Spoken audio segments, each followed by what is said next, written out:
अस्सलामुअलैकुम my YouTube family. उम्मीद करती हूँ आप सब लोग ठीक ठाक होंगे, खैर व आफियत से होंगे, अपने अपने घरों में बिल्कुल खुश होंगे और सर्दियों को खूब एंजॉय कर रहे होंगे। तो आज हम लाए हैं जी आपके लिए बहुत ही मज़ेदार यूनिक सी रेसिपी। ऑल्दो हर दफ़ा यूनिक लाने की कोशिश करते हैं, बट इस दफ़ा वाली थोड़ी कॉमन भी है और उसका तरीका थोड़ा सा यूनिक भी है। हम आपको बनाना सिखाएंगे बहुत ही आसान तरीके के साथ कि आप कैसे मकई की रोटी बगैर टूटे या बगैर किसी झंझट के बना सकते हैं। तो यहाँ लेते हैं जी हम सबसे पहले आटा। इसको निकालेंगे हम एक बाउल में, और बाउल में निकालने से पहले इसे हम जो है वो अच्छे से छान लेंगे ताकि इसके अंदर कोई ज़र्रे या कोई मोटे पीसेस होंगे अगर किसी भी चीज़ के तो वो निकल जाएंगे और हम बिल्कुल हमें जो है वो साफ़ सुथरा आटा मिल जाएगा। तो उसको अच्छे से कर लेते हैं जी हम सिफ्ट। और उसके बाद हम क्या करेंगे, ये देखें जी इसके ऊपर ये छोटे छोटे से जो है ना इसके अंदर जौ के दाने थे वो निकल गए हैं। तो हमने इसे अच्छे से जो है वो पीस लिया है। और अब हम जो है इसे आपको गूंदना सिखाएंगे। नॉर्मल आटे की तरह बिल्कुल इसे गूंदेंगे और बड़े ही आसान तरीके के साथ गूंदेंगे। आपको ये रेसिपी जो है वो इंशाल्लाह ज़रूर पसंद आएगी। और अगर आप हमारे चैनल पर नए हैं तो काइंडली हमारे चैनल को सब्सक्राइब कर दें, क्योंकि हम आपके लिए लाते रहेंगे नई नई वीडियोज़। तो यहाँ जी आटा हमने छान लिया। इसके अंदर अब हम डालेंगे, सबसे पहले हम इसके अंदर डालेंगे जी नमक।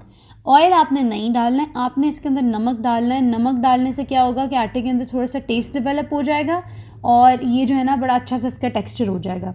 और ऑयल क्यों नहीं डालना, हमने ऑयल आटा गूंदते हुए इसलिए नहीं डालना क्योंकि अगर हम ऑयल डालेंगे ना तो उससे जो है वो बाइंड नहीं होगा अच्छे से आटा एक दूसरे के साथ, और अगर उसकी बाइंडिंग अच्छी नहीं होगी तो हमें प्रॉब्लम होगी बहुत सारी। तो ये देखें जी नमक के अंदर ना छोटी छोटी सी गुठलियाँ भी होती हैं। आपने उस चीज़ का ख्याल रखना है कि जब आप नमक डालें ना तो उसके अंदर गुठलियाँ नहीं होनी चाहिए। जिस तरह मैंने उन गुठलियों को मसल लिया ना, इसी तरह ही आपने भी ये करना है। अगर जो है वो नमक के अंदर कोई गुठली है बाय चांस, तो आप उसे जो है ना वो अच्छे से हाथ से मसल लें ताकि वो उसके अंदर ना रह जाए। और अच्छे से मिक्स करने के बाद यहाँ मैंने पानी जो है वो हल्का सा नीम गर्म कर लिया था। मैं आपको अपनी जो है ना वो पिंकी फिंगर जिसे चीची बोलते हैं ना वो डाल के दिखाऊंगी। ये देखें जी आराम से बर्दाश्त हो रहा था, इतना सा ये गर्म पानी था। आपने क्या करना है, गर्म पानी से ही इसको गूंदना है। अगर आप ठंडे पानी से गूंदेंगे ना तो वो अच्छे से बाइंड नहीं होगा। गर्म पानी इसलिए हम डाल रहे हैं ताकि जो है ना वो अच्छे से जुड़ जाए एक दूसरे के साथ और हमारी रोटी में जो है ना वो क्रैक्स नहीं आए। तो अब हम इसे अच्छे से गूंद लेते हैं। आपने थोड़ा थोड़ा सा करके पानी डालना है इसके अंदर, एकदम से सारा नहीं डाल देना, क्योंकि अगर हम एकदम से पानी डालते हैं ना जब, तो उसकी वजह से क्या होता है, या तो आटा बहुत पतला हो जाता है या बहुत ज़्यादा हार्ड हो जाता है और वो अच्छे से जो है ना वो सेट नहीं होता। तो हम थोड़ा थोड़ा सा करके पानी डालेंगे। ये देखें मैंने थोड़ा सा पानी डाला था और मैंने उसी में ही गूंदने की कोशिश किया, तो देखें कितना अच्छा सा जो है ना वो बाइंड होना शुरू हो गया। अब जिस तरह हम कोई भी चीज़ जो है जब वो इस तरह गूंदते हैं ना तो हम थोड़ा सा उसे रेस्ट देते हैं ना ताकि वो पानी वगैरह एब्जॉर्ब कर ले, और अगर उसने फूलना है तो फूल जाए। बिल्कुल मक्की के आटे के साथ भी आपने ऐसा ही कुछ करना है। आपने जो है ना इसके अंदर पानी डालना है और इसको अच्छे से मिक्स करना है। उसके बाद थोड़ा सा पानी डालना है ताकि वो जो है ना अच्छे से उसको एब्जॉर्ब कर ले। जब वो एब्जॉर्ब कर लेगा ना और एक दूसरे के साथ जुड़ना शुरू हो जाएगा, उस टाइम पे हम थोड़ा सा और पानी डालेंगे और उसे जो है ना वो अच्छा सा एक जो है ना सॉफ्ट सा टेक्सचर दे देंगे। बहुत हार्ड नहीं होना चाहिए, बहुत ज़्यादा सॉफ्ट नहीं होना चाहिए। हम आपके साथ जो है ना एक और रेसिपी भी शेयर करेंगे मक्की की रोटी बनाने की, जिसमें आटा गूंदना ही नहीं पड़ेगा आपको।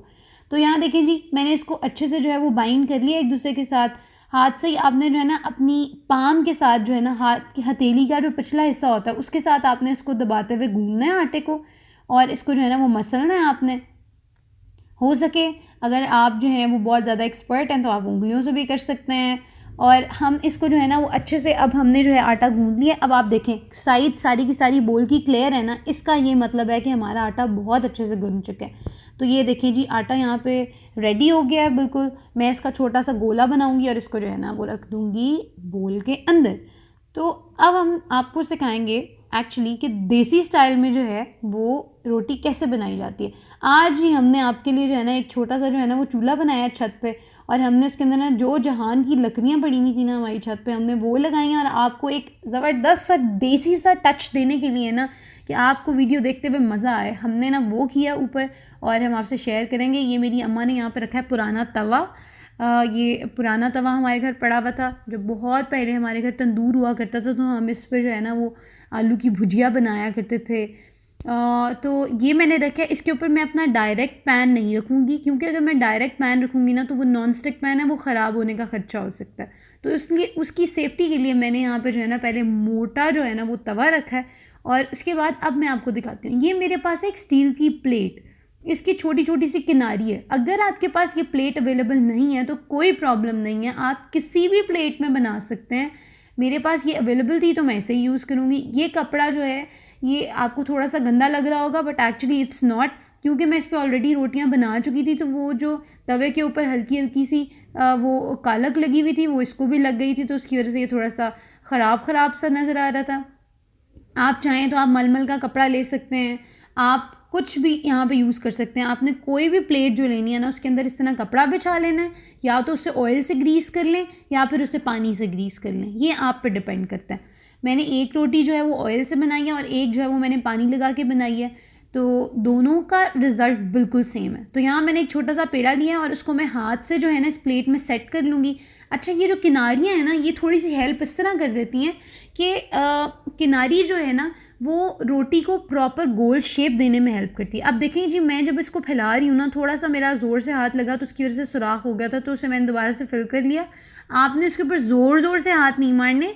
जब आप बहुत ज़ोर से हाथ मारेंगे ना तो उसकी वजह से क्या होगा कि उसके अंदर सुराख हो सकता है रोटी में, और रोटी में अगर सुराख होना तो सुगड़पन पे जो है ना वो क्वेश्चन मार्क आ जाता है। तो हमने अपने सुगड़ापे पे क्वेश्चन मार्क नहीं लाना, हमने बल्कि करके दिखाना है सबको।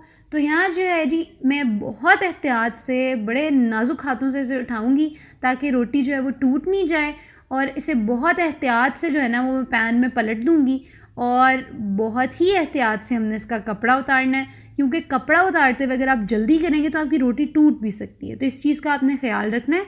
उसके बाद आपने क्या करना है, पैन को ना हिलाना नहीं है थोड़ी देर तक। आपने जब डाल दिया तो 10 से 15 सेकंड रुक जाएं। उसके बाद अगर आपको लगता है कि वो चिपक रही है और आपके पास नॉन स्टिक पैन है, तो आप नॉन स्टिक पैन के अंदर उसको जो है ना वो हल्का सा हिला सकते हैं, क्योंकि वो चिपकती नहीं है नीचे।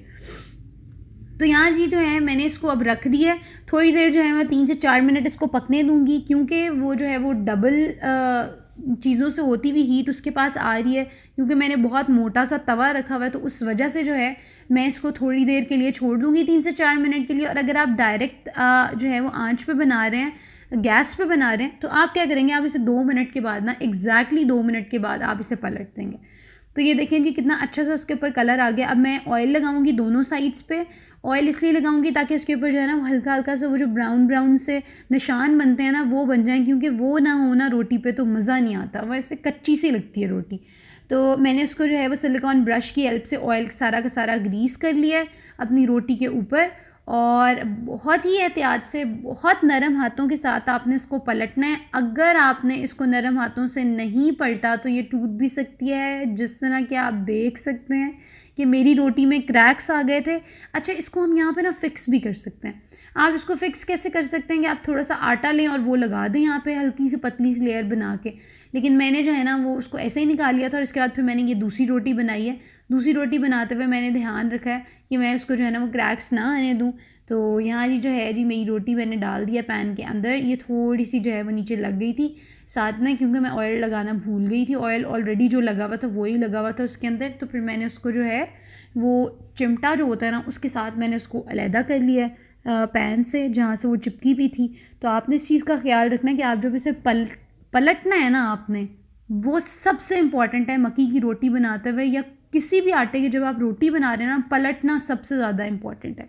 मुझे याद है मैं बचपन में जब 8 क्लास में होती थी तो मैं बहुत डरती थी इसको पलटते हुए कि माँ टूट जाएगी मुझसे, माँ मुझसे नहीं हो रहा। तो अम्मा मुझे कह रही होती थी नहीं बेटे कर लोगी, आप सब कर लेते हैं, आप भी कर लोगी। एंड फाइनली अल्हम्दुलिल्लाह now as I am professional, तो प्रोफेशनल होते हुए ये काम करने मुझे बहुत आसान लगते हैं और मज़ा आता है इनको करते हुए। और मुझे यूँ लगता है कि औरत की जो खूबसूरती होती है ना, वो उसका ये खाना बनाना जो होता है ना, ये होती है। तो ये हर लड़की को आना चाहिए, ये बहुत ज़्यादा ज़रूरी है आपके अपने लिए भी, और आप जो है वो जिस घर में जा रहे हैं उस घर के लिए भी। तो इस चीज़ का आपने ख्याल रखना है और अपना सुगड़ापा जो है ना वो जाने नहीं देना। यहाँ देखें जी मैंने रोटी निकाल ली है, और ये देखें कितना प्यारा सा इसका टेक्सचर आया है, बहुत प्यारा ये लग रहा है। और यहाँ मैं आपको तोड़ के भी दिखा देती हूँ कितनी ये मज़े की रोटी लग रही है यहाँ पे। और इसको हम खाएंगे जी साग के साथ, साग हो, मक्खन हो या देसी घी हो, उसके साथ ये बहुत ही मज़े की लगती है। तो उम्मीद करती हूँ जी आपको हमारी ये वीडियो पसंद आई होगी। अगर आपको हमारी वीडियो पसंद आई है तो काइंडली हमारे चैनल को सब्सक्राइब कर दें, बेल आइकन को दबाना मत भूला करें, क्योंकि आपको हर आने वाली वीडियो जो है वो बेल आइकन से ही मिलेगी और आपको ही नोटिफिकेशन मिलता रहेगा और आपको रिमाइंडर भी मिलता रहेगा कि जी हमने जो है वीडियो अपलोड कर दी है। तो जी हमारे साथ जुड़े रहिए, हम आपके लिए लाते रहेंगे नई से नई वीडियोस। उम्मीद करती हूँ आपको हमारी रेसिपीज़ पसंद आ रही होंगी। अगर हमारी रेसिपीज़ पसंद आ रही हैं तो लाइक शेयर कमेंट करना मत भूलें। मिलते हैं आपको नई वीडियो के साथ। अल्लाह हाफिज़।